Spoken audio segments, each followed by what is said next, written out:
Hey guys, today I wanted to cover something real quick before we got this weather coming in. Just so you guys are aware, I know there's a lot of hearsay, whatever. Whenever we get a freeze going on, this is your main city water meter valve here. This is typically your city access where they come in. You got to have a key to put in there. As you can see, one of the houses we're working on right now, this is the lowest point of the yard. So we'll have to actually get a pump out here, pump this thing out to make sure we prep this house ready while we're working on it before the freeze happens so we don't have any issues. But right there inside of that box is typically a valve that you can actually turn off. So if you don't know how to do that, talk to a neighbor, things like that. But if something goes wrong with your home and you have live water blowing out of the house and just coming out, what you need to do is kill this valve immediately. Next thing I want to cover is your irrigation. So like right here in the irrigation valve, what we'll be doing at this customer's house today, that's full of water as well.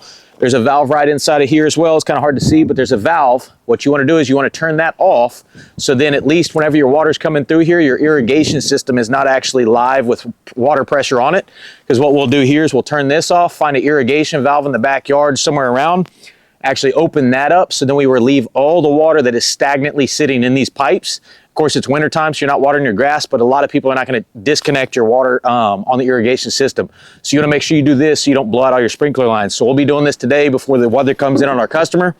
Next thing I want to show you real quick is showing you the residential shutoff valve. So of course, these can all be in different places throughout your homes and your properties. So you guys kind of got to look at these, things like that. So as you can see, this customer here has theirs actually right out front of their house. It's deep inside of here. Far down there, there's a valve.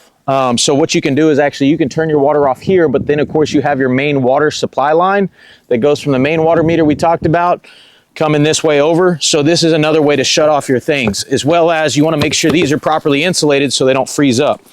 So, and then another thing is everybody already knows you need to disconnect your water hoses.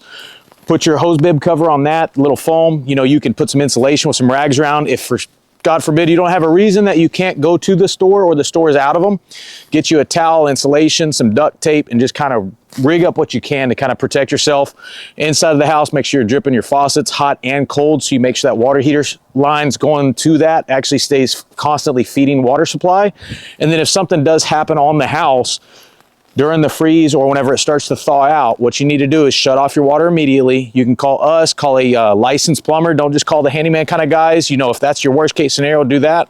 But make sure we get a plumber on site so we can shut the water off, start repairing what we need to, and at least cap that off. And then from there, you can call us so we can start doing water mitigation and start doing an insurance claim on the house if needed. But the main thing is getting the water shut off, making sure there's no additional damages, and we can kind of shut that down as quick as possible. Then we can kind of come up with a plan of action to pursue going the right route.